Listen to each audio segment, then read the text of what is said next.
Bonjour tout le monde. Aujourd'hui, on va parler d'un sujet très important dans le cas de la psychothérapie du couple. Notre thème est sur l'addiction au contenu pornographique au sein du couple.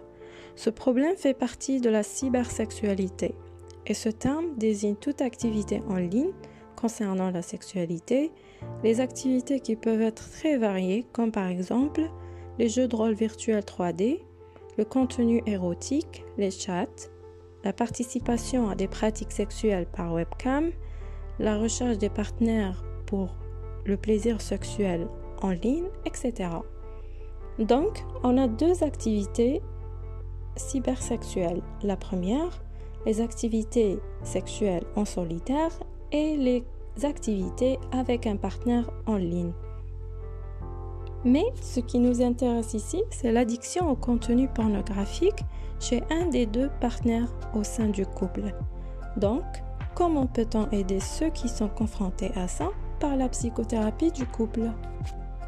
Avant tout, il faut décrire le problème, c'est-à-dire quels sont les aspects comportementaux du problème de l'addiction au contenu pornographique au sein du couple. Premièrement, on a un partenaire qui utilise secrètement la pornographie sur Internet pour son plaisir sexuel. Deuxièmement, on a un conjoint déçu qui a le sentiment que sa relation intime a été violée par son partenaire, même s'il n'a pas eu de contact réel avec une autre personne. Troisièmement, on a un partenaire frustré du fait que sa relation sexuelle ordinaire ne suffit pas son conjoint. Quatrièmement, on a un partenaire blessé qui a peur que son conjoint passe à l'action, c'est-à-dire relation réelle. On parle ici de l'infidélité. Cinquièmement, considérer l'utilisation de la pornographie comme une infidélité. Donc, ça se peut que le partenaire entame une procédure de divorce. Sixièmement, ça reflète négativement l'estime de soi chez la femme ou l'homme victime de ça. Et avant de passer à la phase pratique de la psychothérapie du couple, il est très important que le conjoint touché par cette addiction soit d'accord pour arrêter ceci et sauver son couple, ainsi que s'excuser pour toute blessure causée au partenaire. Il doit être aussi conscient de la menace de cette situation par rapport à l'avenir de son couple. Et d'un autre côté, les partenaires doivent accepter de travailler ensemble pour reconstruire leur relation et augmenter la communication ouverte entre eux. Passons maintenant aux étapes pratiques.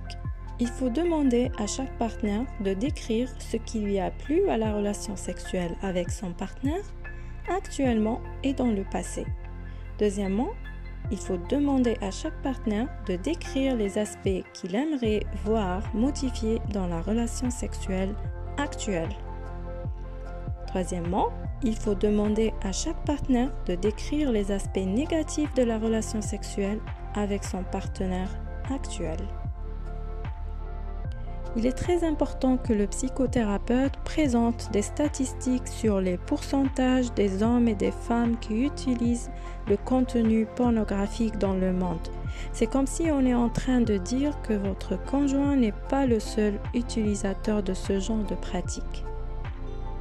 On recommande aussi aux psychothérapeutes de parler sur des recherches concernant les réactions des femmes ou hommes face à la découverte de l'utilisation de la cybersexualité par le conjoint, ainsi que les effets négatifs sur le psychisme des deux partenaires. D'un autre côté, il faut explorer les spécificités de l'opinion morale de chaque partenaire par rapport à l'utilisation du contenu pornographique et animer une discussion et des séances de résolution de problèmes. On peut utiliser ici les techniques de TCC, la psychothérapie cognitive et comportementale. Il est très important de demander à chaque partenaire s'il a déjà utilisé le contenu pornographique dans le passé, d'une façon descriptive. D'un autre côté, le thérapeute doit résumer chaque étape durant les séances précédentes. On recommande aussi aux psychothérapeutes de discuter les fantasmes de chaque partenaire durant les séances d'une façon ouverte et encourager la communication au sein du couple. Et verbaliser la compréhension des blessures du conjoint causées par l'utilisation du contenu pornographique par son partenaire, comme par exemple le sentiment de trahison, l'anxiété, l'estime de soi, etc. Il est très important de travailler sur le concept d'attachement en entamant le sujet du rapport avec l'autre, la capacité de communication et à entretenir une relation intime. Ce travail passe également par l'exploration de l'enfance et tout particulièrement le type d'interaction vécue avec les figures d'attachement, c'est-à-dire la mère et le père, ainsi que d'un potentiel travail sur le vécu traumatique s'il existe. Passons maintenant à des aspects comportementaux qui ont un lien avec les pratiques sur Internet.